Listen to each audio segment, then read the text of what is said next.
This is Fred Ricciani of TSC News, here to recap WWE, not Friday Night SmackDown, not Thursday Night SmackDown, but a special Tuesday night Super D-Duper SmackDown, although I have to say, it was not very super. And for those that are watching us live right now on YouTube, I am currently simulating a 6-man over-the-top rope battle royal inside the TSC Arena, featuring all the male competitors that you get with the brand new WWE 2K16 Legends Pack, which includes the Big Boss Man, Dusty Rhodes, Mr. Perfect, you name it. We're also including a couple special custom characters in this Battle Royal, including our webmaster, Eugene T, and I'm sure he's going to be quite flattered by how I've created him in this game universe. But enough of that. We had 2 title matches on SmackDown, and the rest was just kind of, just kind of there. First off, we had the Tag Team Championships on the line. The New Day took on the Lucha Dragons. Pretty good match. We went back and forth. I swear to God that Sin Cara gimmick is cursed. It's cursed. Whether it's Luis Verde or Unico playing the gimmick, it is cursed because poor Sin Cara went out, did a simultaneous dive in stereo with Kalisto, and Kalisto hit his suicide dive perfectly. Or actually, I think it was a tope. I'm sorry, hit his tope. Actually, no, was it just a dive over the top rope? I think it was actually just a dive over the top rope. So anyway, they went for simultaneous dives. Kalisto, actually, no, it was a suicide dive. I'm sorry, Jesus Christmas. So Kalisto hit his dive, and Sin Cara did not hit his dive. He instead got his foot caught on the rope, and in true Sin Cara fashion, no matter who plays the gimmick, he torpedoed his head onto the mat, and poor Kofi Kingston just had to sell his knee anyway. Ugh, that looked rough, but luckily he seemed okay, but I don't know if that's going to incline WWE to give the poor Lucha Dragons any more TV time, but the New Day got the win. This wasn't bad. I thought the crowd would be hotter for the New Day. They were unfortunately not, but hey, that happens. Sometimes crowds lack taste, and if you hate the New Day, man, I don't know what TV show you're watching. The New Day rocks. The New Day rocks. Remember that. In our main event, we had Dean Ambrose defend the Intercontinental Championship against Kevin Owens and Dolph Ziggler. Really good match. Of course, they had to use the Christmas props. They threw Kevin Owens into the Christmas tree, and there was one really, really scary spot where Dean Ambrose got suplexed on his head by Kevin Owens, and I'm thinking, oh my God. And I went completely silent for a minute because I'm thinking, man, did this guy hurt his neck? He seemed okay. He recovered. He hit the dirty deeds on Dolph Ziggler for the win. But man, that didn't look good. It looked like he was trying to protect himself, landing right on his head and neck. He might be okay, but this is pro wrestling, and if you take too many bumps like that, you could ask Randy Orton, you could ask a lot of other guys. It eventually catches up with you, but this was an awesome match. Back and forth. The Intercontinental title felt like a big deal. It was great that all 3 men got this main event slot. If you're wondering where Roman Reigns was at, well, he went to help out the Usos, who lost to the League of Nations. Of course, the Tag Team of the Year has to lose a match, or the supposed Tag Team of the Year, as voted by the Slammy voters, which I still don't understand. This match was also pretty good, but here's a couple problems. One, nobody cares about the League of Nations. They are as over as Orlando Jordan in his prime, and if you're too young to understand that reference, then exactly. Don't bother Googling Orlando Jordan. That's how over they are. They're not over at all. On top of that, Del Rio, he can't just do a normal double foot stomp, a coup de grace, whatever you want to call it, like Finn Balor does. No. He has to have his opponent stupidly, as a stupid babyface, whether it's an Uso or Jack Swagger or whoever, go to the top rope with him and try to stop him or do a superplex. And every single time this happens, insert superstar's name here, goes up top. Del Rio's perched on the top turnbuckle. Del Rio knocks him over. Their legs magically get caught in the top rope, and then Del Rio, or the middle rope, whatever, and then Del Rio hits a foot stomp, and they're done. And that's it. Man, how about some creativity here? It's just ridiculous. How about win with the super kick? How about win with the arm bar? Del Rio was an MMA fighter. He has a real legit wrestling background. He once pinned Randy Couture. But no, let's give this badass Mexican mofo who can pretty much take out anybody on the roster if he wanted to, outside of maybe Brock Lesnar. Let's give him a finishing move of a sloppy double foot stomp. Because nothing screams badass like a double foot stomp that's awkward as hell. But that's the least of Del Rio's problems, honestly, because he has no heat whatsoever. I'm really confused as to why Cena versus Del Rio is a non-title match next week on Raw with John Cena coming back. Just take the title off Del Rio. Take the title off Del Rio, start fresh, have him get excommunicated from the League of Nations, have him destroy every single one of them, turn him babyface, and make him one of your top stars. Because this guy, at least outside of WWE, looked like he could be a viable attraction. And he was for AAA, he was for Lucha Underground, and, well, didn't exactly work out for him all that well. And now, as we're watching this WWE 2K simulation I'm doing, here's our pal Eugene coming out. Man, he tanned a little too much. Not sure what kind of sunscreen he was using, but looking good. Looking good, Eugene. But anyway, yeah, League of Nations won. Roman Reigns came out for his save. Took out Rusev. Took out Del Rio. And every time he hit the Superman punch, or right before he did, he had to cock his fist. And I don't know any other way to describe him cocking his fist other than saying it was in a very, masturbatory manner. Like, I'm not trying to be perverted here. I'm just saying. You don't see Conor McGregor, cocking his fist, moving his hand up and down over his fist and wrist. You just don't see that. That's just weird. That's weird. You don't even see Batman do that. You might see Superman have the flick of the wrist, or actually I think that's Spider-Man. Maybe somebody will adjust their wrist, they'll twist it, but no, he just cocks his fist all awkwardly. It's kind of creepy if you ask me, but hey, to each their own. Roman Reigns is a Samoan badass, and when you're WWE World Heavyweight Champion and having a good couple weeks where fans are actually cheering you, you can do whatever the hell you want. Let him enjoy his holiday season.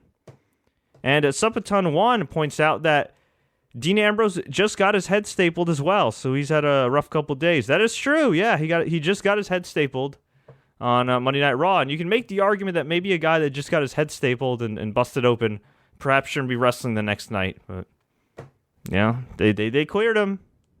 It is what it is. By the way, if you guys are watching this live or listening on iTunes or SoundCloud, we would greatly appreciate it if you would click the like button, share this with all your friends, and if you do happen to listen on iTunes for whatever reason, and we'd appreciate that too, just feel free to leave a review, because every review helps, even if it's, don't leave a bad one, because I'll find you and give you an RKO, but if you have some positive feedback and some constructive feedback, we'd greatly appreciate it.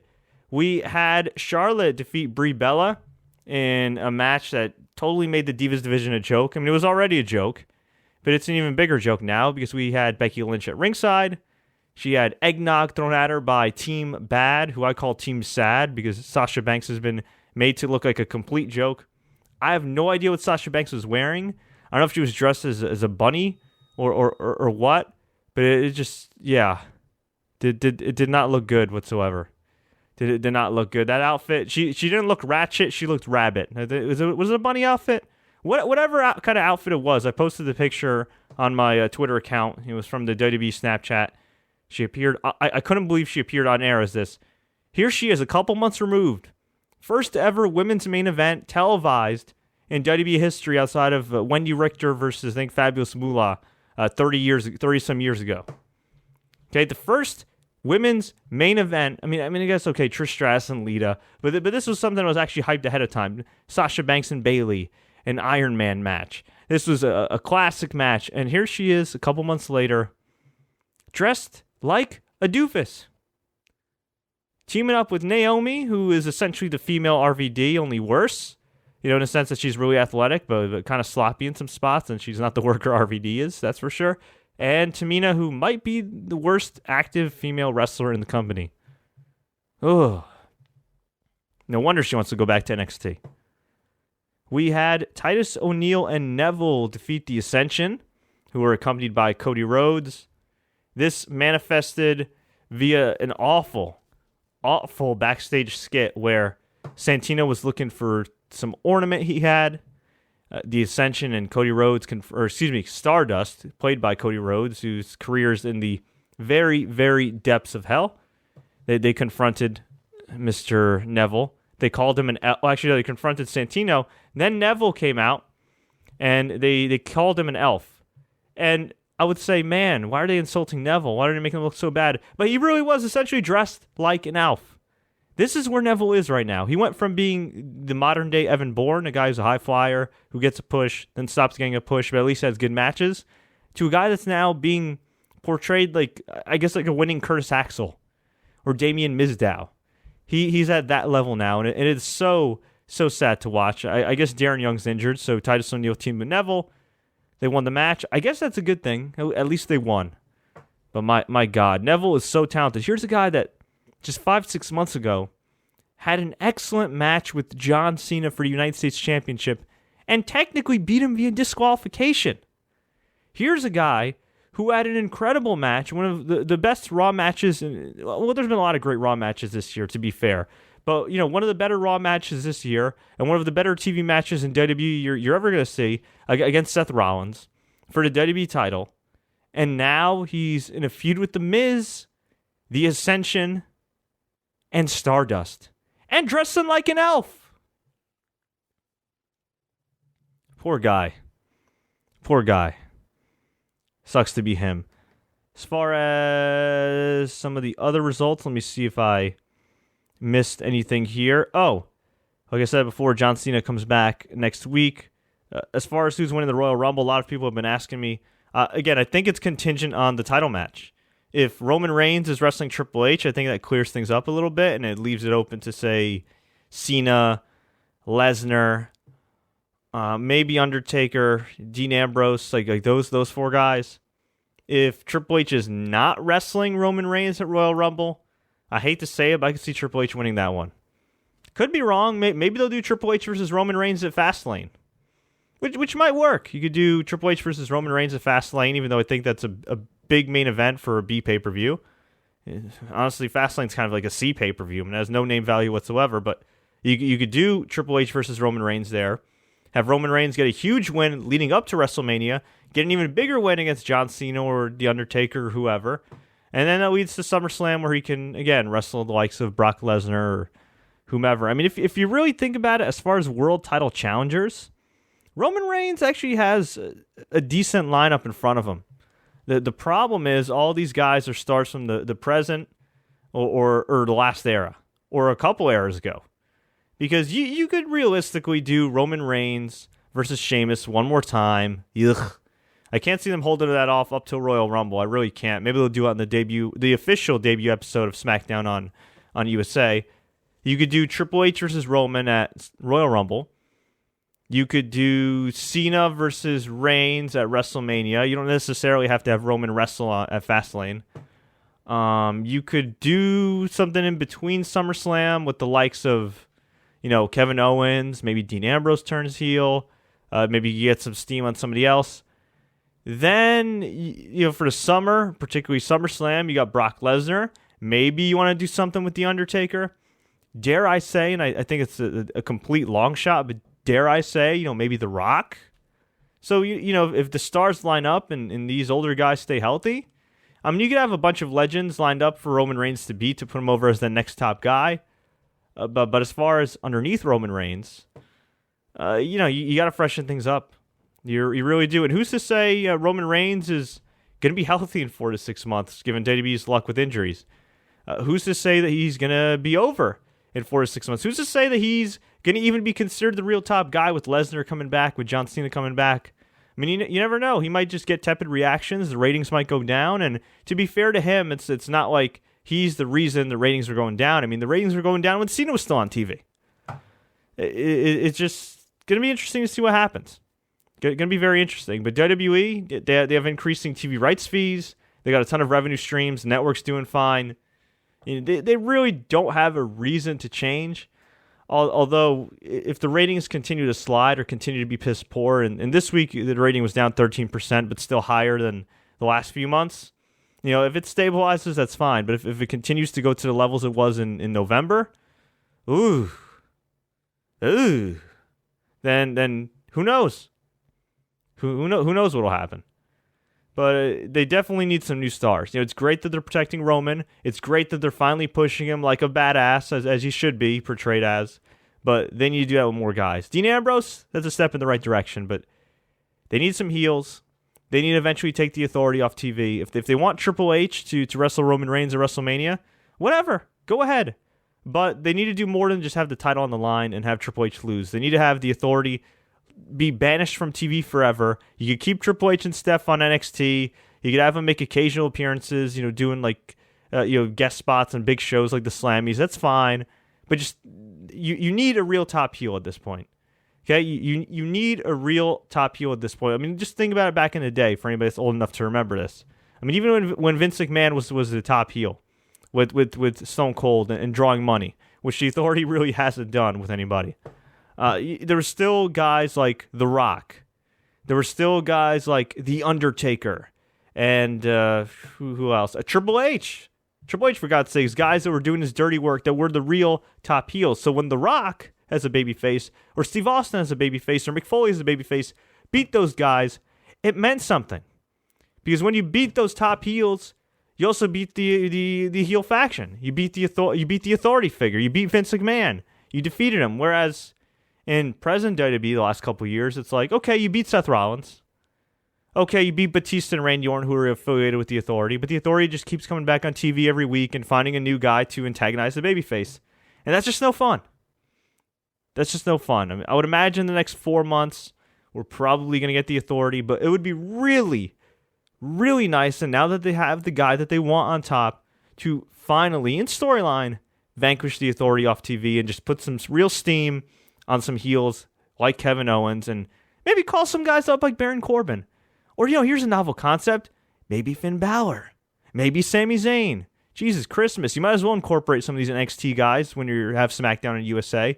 You got to separate it somehow from Raw, besides the color scheme. And it'd be nice if they did another set for SmackDown, but it doesn't look like they're doing that for now. Okay, and one more thing. The Wyatt family once again beat the Dudley Boys because those guys like the abuse. This time, they teamed up with the Ryback and Kane.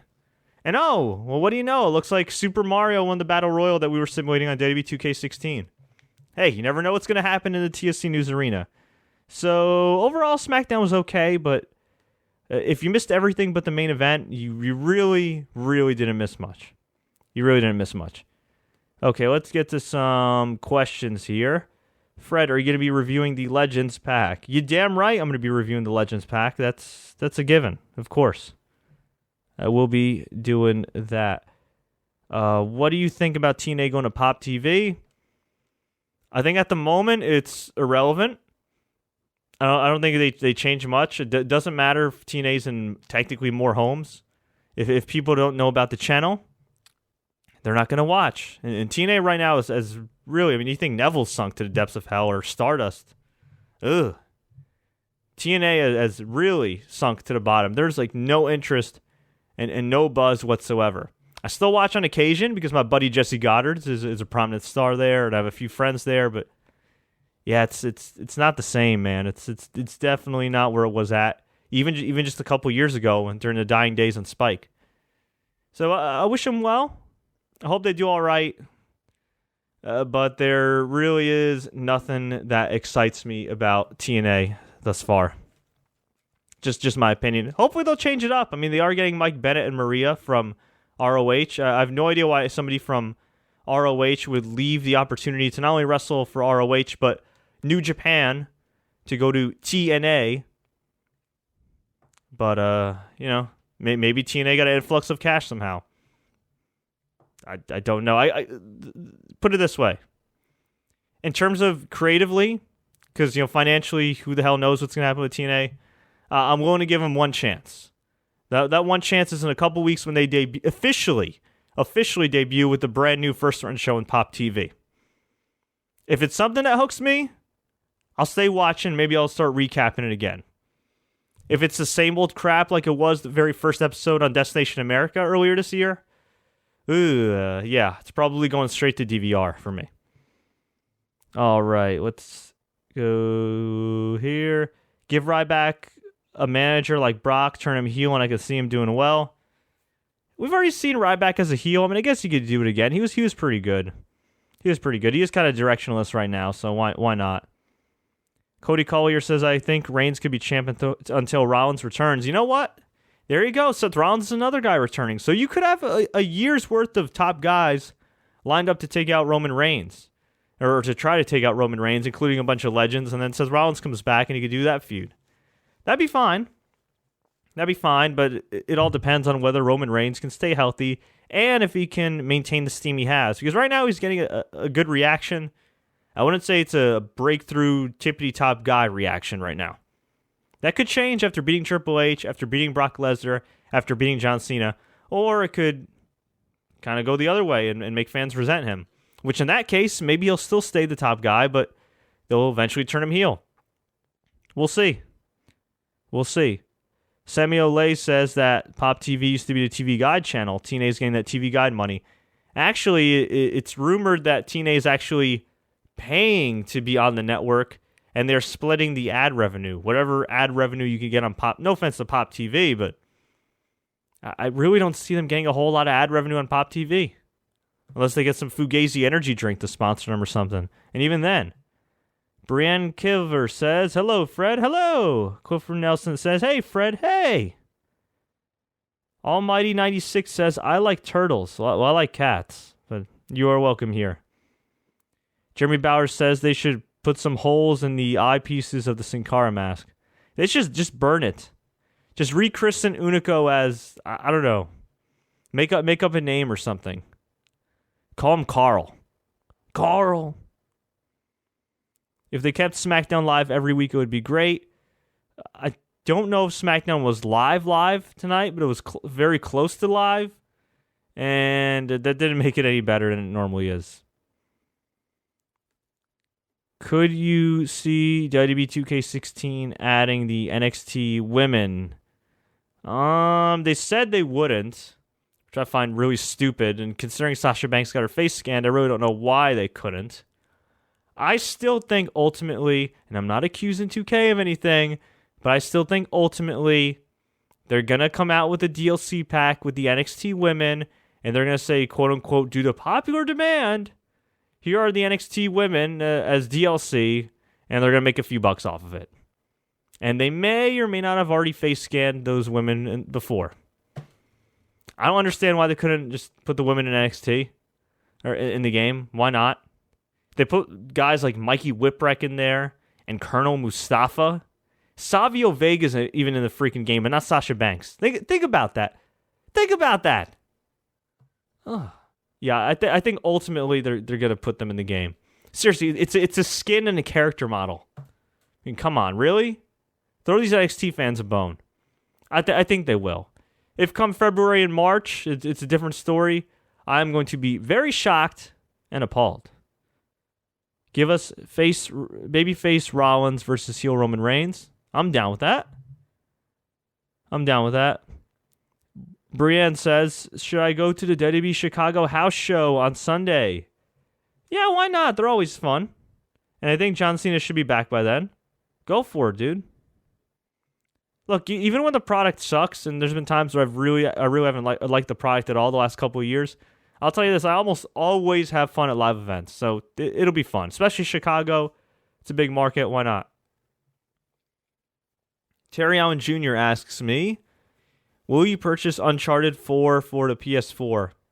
Most likely, yes. I'm sure I will. Hopefully, I'll have time to play it and review it, but that is on my list. That, and I'm trying to think if there's any other games right now upcoming that I really am looking forward to. I mean Uncharted 4, for sure. Off the top of my head, I have no idea when Kingdom Hearts is going to come out. But whenever Kingdom Hearts comes out, that I'm excited for. I'm interested in playing the new Final Fantasy VII. It's really not Final Fantasy VII because they're splitting it into multiple parts. It's essentially just a Final Fantasy game named Final Fantasy VII to make more money. Kind of a cash grab in my humble opinion, but it might be a good game. It might even be a great game. I'm interested in it. I'm interested to see what's going to happen with that. But right now I have a lot of games to play. I've Just Cause 3, which had a ton of glitches, including a 15-minute loading screen, which was absolutely preposterous. They did just update it with a patch, so perhaps that fixes the issue, but there were a lot of game-breaking glitches that I found when I bought that game, and hey, serves me right. I pre-ordered it. I probably should have waited a little bit, but I wanted to play the game and took that risk. There's Fallout I still have to play. I still got to play more Witcher 3 since they came out with the expansion. There's just a lot of games. And of course, WWE 2K16 since, a lot of our content is WWE. I guess from a sports standpoint, I'm really interested in seeing what's going to happen with EA UFC 2 with Conor McGregor and Ronda Rousey on the cover. I do hope that they improve it a little bit. They kind of speed up the game a little bit, improve the mechanics, make the faces less derpy, make the faces actually look like they belong on the body, kind of incorporate more storyline elements. I would definitely like to see some improvements from EA UFC 2. If it's just an updated roster and some slightly improved graphics, I'm going to be really, really disappointed. So that's what I'm looking forward to. But yes, Terry, I will probably, most likely, screw it. I'm sure definitely get Uncharted 4. Who do you see as the number one contender for the NXT Championship? I still think Samoa Joe should go for it. And if you have no interest in putting Samoa Joe on the main roster, which I think is absolutely stupid, you might as well give him the NXT title and have him be the touring champion. And I've said it too from the beginning, ever since they started making NXT super indie. When Cesaro comes back, if you're not going to do anything with Cesaro in the main event level, even though he's shown a ton of potential, why not just make him the NXT champion? He said publicly how much he enjoys wrestling in NXT. Make him the champion, keep his salary, keep his current main roster salary, maybe you want to bonus him here and there, and have him be essentially the top brand of NXT who can have great matches. He's a guy that caters to that hardcore wrestling fan base that NXT caters to. And he's a guy that could be very valuable at the Performance Center, somebody that could teach guys how to work, and he's young enough where he can be a player coach. You don't have to retire him, he can stay active, but you know what? He can not only wrestle Samoa Joe, he can wrestle Baron Corbin, he can wrestle Big Cass, he can wrestle all these guys. Selfishly, I'll be disappointed not to see him on Raw and SmackDown and big pay-per-views, and it'd be nice to have him on there, but I'm just saying, if you want NXT to be a legit third brand, why not have Cesaro as the champion when he comes back? He's a big enough star. He'll put some spotlight on there. Another thing, too, if you're going to diversify SmackDown, do a talent exchange with NXT. You don't have to have a whole hour dedicated to NXT, but spread it out. Do a Baron Corbin squash match every week. Have a tag team match with Sami Zayn and Hideo Itami or something. Change it up a little bit. Even more Ronaldo, the new lead announcer of SmackDown, who got hired, who did the Floyd Mayweather fights, who did Pride, who did Strikeforce. I think he even said in an interview something along the lines of SmackDown's going to be kind of a hybrid between SmackDown, the current SmackDown, and NXT. So what better way to make it a hybrid of SmackDown and NXT by, incorporating elements and superstars of NXT. Of course, you should also pay these guys main roster money, as opposed to paying them, I don't want to say pennies, but chump change compared to certain guys. I could see Baron Corbin facing Balor for the title. I'm fine with that too. Baron Corbin's gotten a hell of a lot better over the last year. I can't believe Ava Marie is in the game. I can. She's got 2 million Instagram followers. She's pretty popular. Oddly enough. I guess that's what you get when you're a hot chick with red hair. Okay. Do you see League of Nations lasting any longer? Probably for the next month or two. I can't see it lasting any longer than that. Perhaps. Actually, you know what? I could see the current version lasting minus Del Rio for a while. Because you know what? They really have nothing for Sheamus. They really have nothing for Rusev and Wade Barrett. Those guys work well together. They're pretty entertaining. So why not? And okay, we'll take a couple more questions and then get the heck on out of here. Fred, who do you see headlining WrestleMania besides the champion Roman Reigns? Well, if he's the champion. As far as other top matches, I guess the usual suspects, Undertaker, Brock Lesnar. I guess you got to elevate some guys. So I would say Bray Wyatt and Kevin Owens are probably going to be in pretty prominent positions. You can never count out John Cena. I don't really know what they're going to do with Kevin Owens though. Maybe they'll do Bray Wyatt, the legendary jobber to the stars, against Brock Lesnar, so he could go 0-3 at WrestleMania. Maybe they'll do something with Kevin Owens and in the IC title. Who knows? I think it's way too early to tell. Reigns versus Cena seems like a good direction to go in, but again, it is all contingent on what the hell they want to do with Triple H and Roman Reigns, whether they want to pull the trigger for Royal Rumble, Fastlane, which I'd find quite bizarre, or WrestleMania. All right, let's see here. Will Baron Corbin be bald before 2016? No, but I think he will be bald by the end of 2016.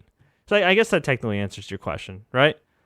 Yeah, by 2016, 2016's in about a week and a half.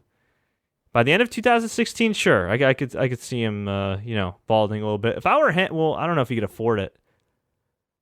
Triple H should get Baron Corbin a Christmas present. Find him Wes Welker's doctor. Get him a nice hair transplant. Boom, good as gold. If not, just shave the head, or screw it. Just grow the skullet. Rock the Hulk Hogan, Jake Roberts hairstyle. Why not? Just be a scary, tattooed man that kicks the crap out of people with a skullet. Man. All right. Well, folks, I'm going to get on out of here. I hope you enjoyed this recap of WWE Super SmackDown for December 22nd, 2015. If you enjoyed this post, please feel free to click the like button, share this with all your friends, leave your feedback below. You can also download this and all our other shows on soundcloud.com/TSC News if you want to subscribe to us there. And you could also subscribe on iTunes, and we'd greatly appreciate it if you guys would leave a review.